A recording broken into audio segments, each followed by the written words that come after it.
मैं भारत को भारतीयता की मान्यता के आधार पर फिर से खड़ा करना चाहता हूं, उस काम में लगा हूं। वंदे मातरम बंकिम चंद्र चटर्जी ने लिखा था।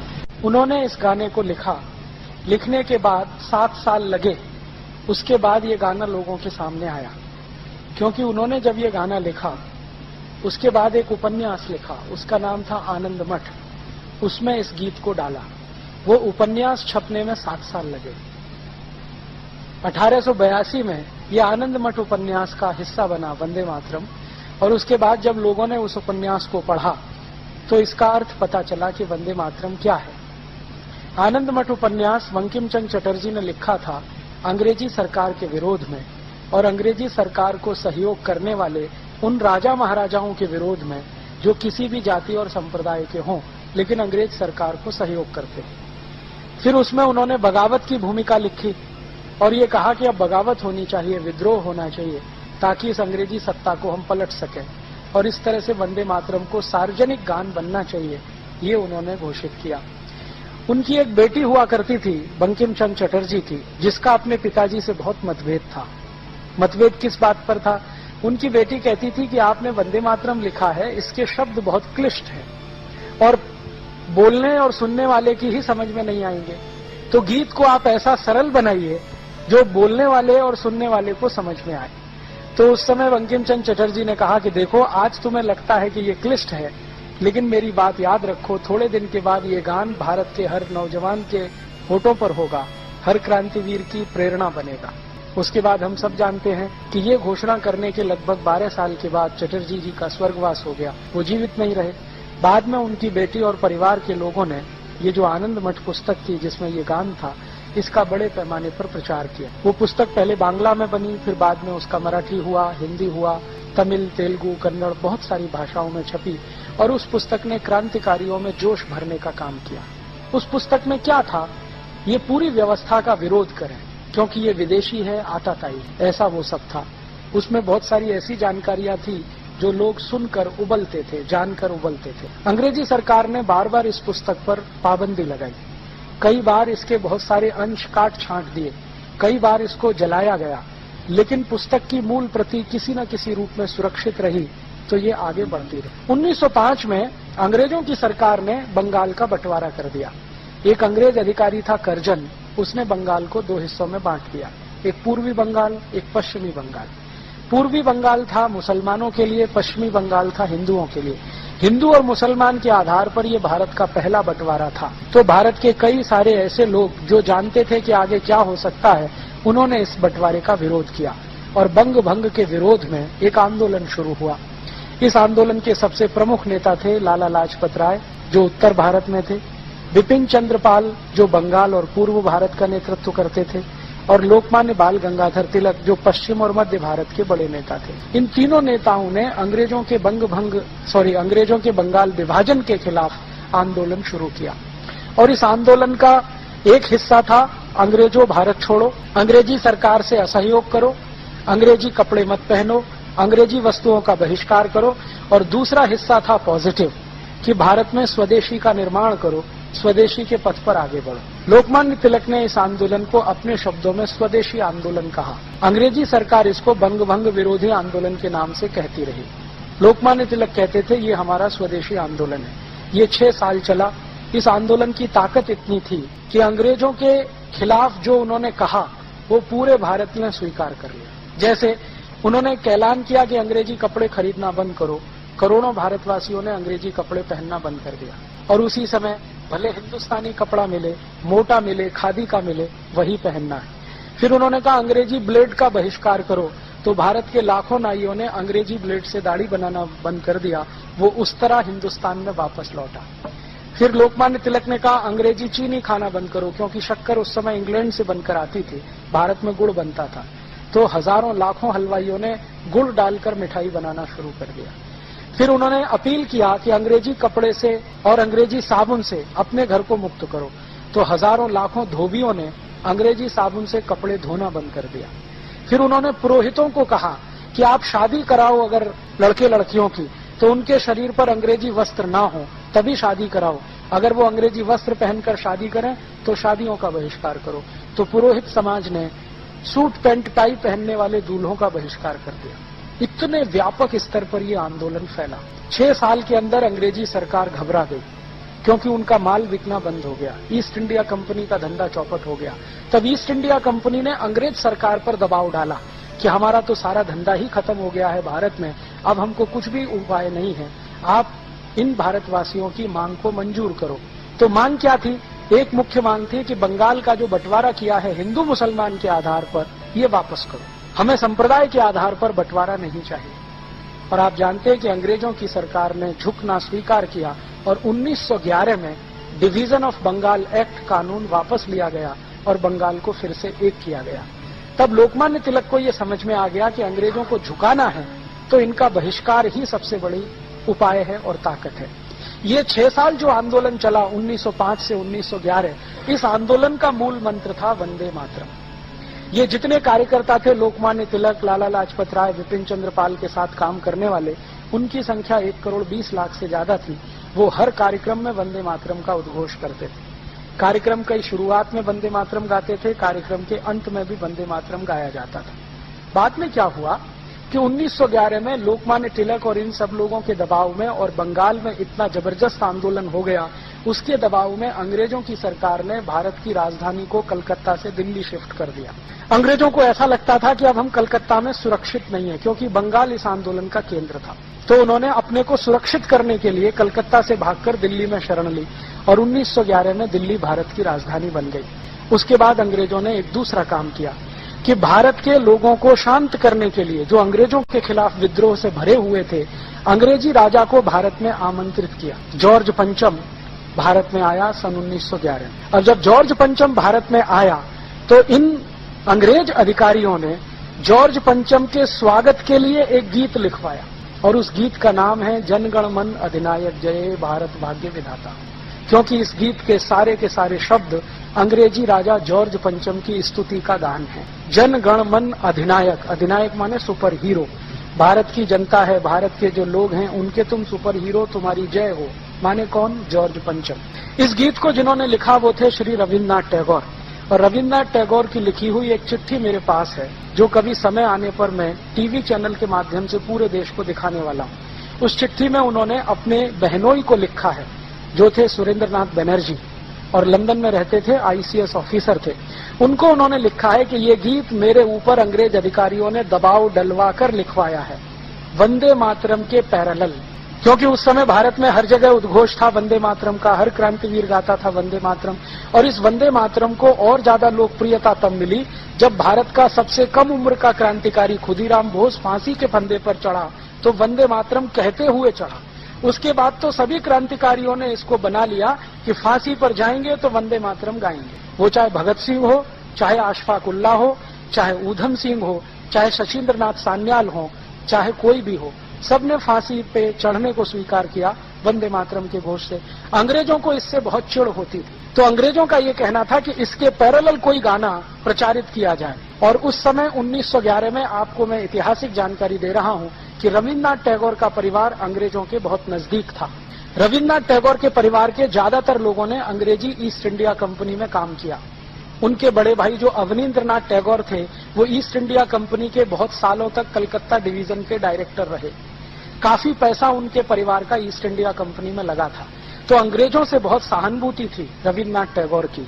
ये सहानुभूति खत्म हुई 1919 में, जब जलियांवाला बाग हत्याकांड हुआ और गांधी जी ने रविन्द्रनाथ टैगोर को गाली देते हुए कहा कि अभी भी तुम्हारे आंखों से अंग्रेजियत का पर्दा नहीं उतरता तो कब उतरेगा? तुम अंग्रेजों के इतने चाटुकार कैसे हो गए? तुम इनके इतने समर्थक कैसे हो गए?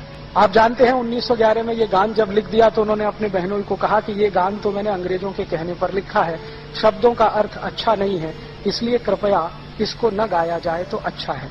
लेकिन अंत में एक लाइन लिख दिया कि ये चिट्ठी किसी को न दिखाएं, क्योंकि मैं सिर्फ आप तक ये सीमित रखना चाहता हूं, कभी मेरी मृत्यु हो जाए तो जरूर सबको बताएं। 1941 में रविन्द्रनाथ टैगोर की मृत्यु हो गई।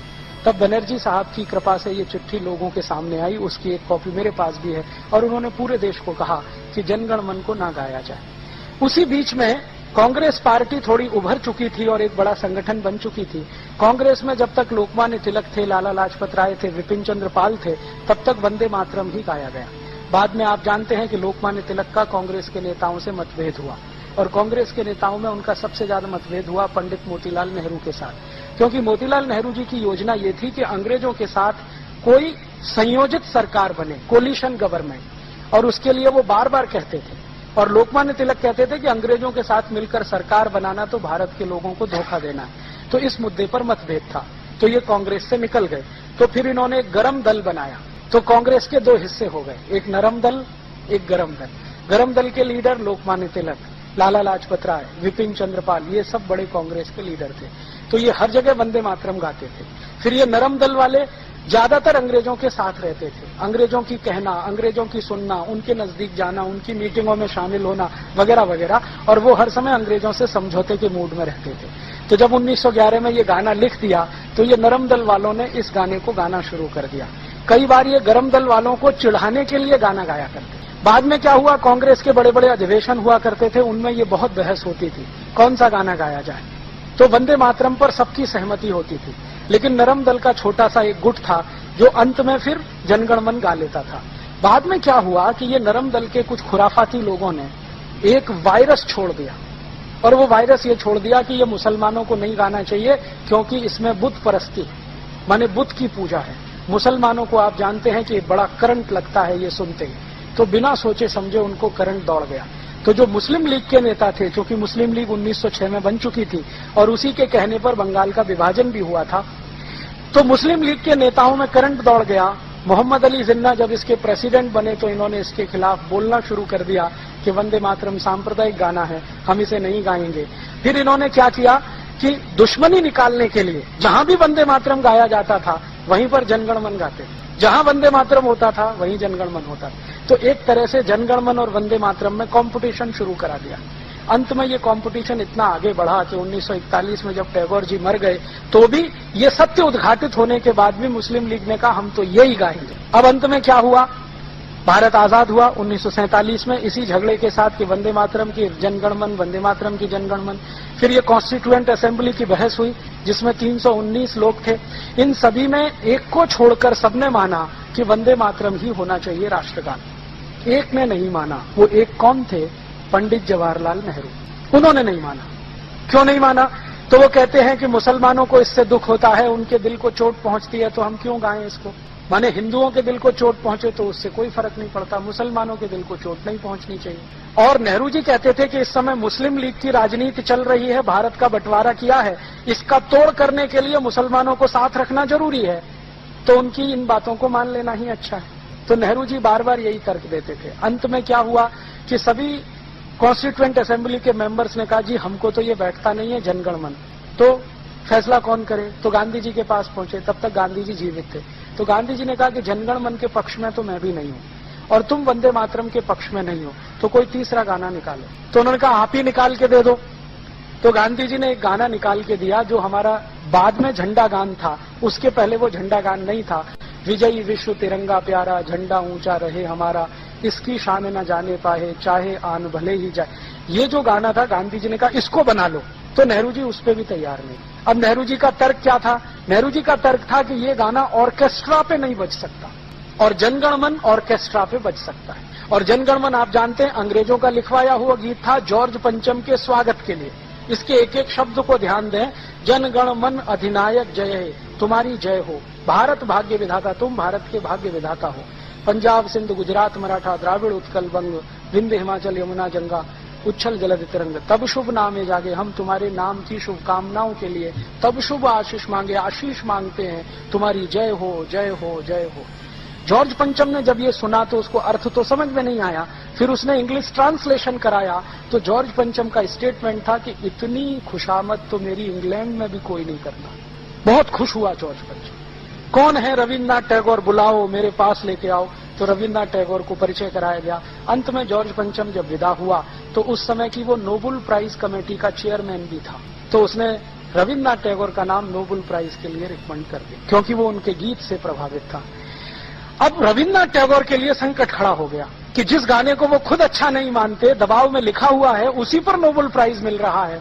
तो उन्होंने अंग्रेजों से कहा कि कम से कम एक कृपा करो मेरे ऊपर कि पूरे देश में ये प्रचारित करो कि मेरी गीतांजलि पर ये मिल रहा है नोबेल पुरस्कार। तो हम सब जानते हैं कि गीतांजलि पर नोबेल प्राइज मिला है। गीतांजलि में कोई दम नहीं है कि उसको नोबेल प्राइज दिया जा सके। मैंने गीतांजलि कई बार पढ़ी है, ऐसा कुछ दम नहीं है। उससे ज्यादा अच्छी कविताएं इस देश में बहुत सारे कवियों की लिखी गई हैं, लेकिन छुपा दिया उन्होंने इसको और पूरे देश में प्रचारित कर दिया कि ये गीतांजलि पर मिल गया। वास्तव में हुआ ये था कि जॉर्ज पंचम का इतना चाटुकारिता भरा गान जो गा दिया, उस पर वो खुश होकर नोबेल प्राइज दे गया। गांधी जी को जब ये सच्चाई पता चली तो 1919 में जब जलियांवाला बाग हत्याकांड हुआ तो गांधी जी ने बहुत कड़क पत्र लिखा रविन्द्रनाथ टैगोर को, और वो पत्र आप पढ़ेंगे तो रो देंगे। इतनी गालियां सभ्य शब्दों में वो दे सकते थे वो उन्होंने दिया। फिर खुद गांधी जी मिलने गए कि तुम अभी तक अंग्रेजों की स्वामी भक्ति में डूबे हुए हो, अभी भी उनका सहयोग कर रहे हो, ये हमारे भारत के लोगों को मार रहे हैं, काट रहे हैं, कब इनका साथ छोड़ोगे। तब रविन्द्रनाथ टैगोर ने अपनी उपाधियां वापस की और अंग्रेजी सरकार के खिलाफ उन्होंने लिखना शुरू किया। 1919 के पहले रविन्द्रनाथ टैगोर के लिखे गए लेख सब अंग्रेजी सरकार के समर्थन में हैं। फिर 1919 के बाद उन्होंने जो लेख लिखे हैं वो थोड़े थोड़े उनके विरोध में गए।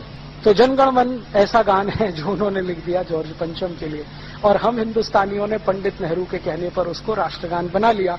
जबकि 318 सांसद, संसदीय समिति जो थी ना, कॉन्स्टिट्यूएंट असेंबली के 318 लोग वो कहते थे कि वंदे मातरम होना चाहिए, अकेले नेहरू जी कहते थे जनगण मन होना चाहिए। और नेहरू जी माने वीटो उस जमाने का। आप में से बहुत सारे बुजुर्ग जिन्होंने नेहरू जी को देखा है यहाँ हैं। नेहरू जी माने वीटो। नेहरू जी ने जो कहा वही कानून, नेहरू जी ने कहा वही आदेश, नेहरू जी ने कहा वही कैबिनेट का फैसला। और जो नेहरू जी ये धमकी दें कि मैं सरकार छोड़ रहा हूं तो पूरी कांग्रेस हिलना शुरू हो जाती थी। उस जमाने में India is Nehru, Nehru is India ये नारा, बाद में Indira is India, India is Indira ये नारा। तो इस तरह का वो था, जैसे नीरो के समय में, जैसे क्लॉडियस के समय में, वैसे ये। तो नेहरू जी का कहना माने अंतिम वाक्य तो कांग्रेस ने स्वीकार कर लिया कि भाई यही ठीक है। फिर इन्होंने तब तक इसको लटका कर रखा जब तक गांधी जी की हत्या नहीं हुई। गांधी जी की हत्या के बाद इसको पिटारे में से निकाल लिया और जनगण मन को राष्ट्रगान घोषित किया।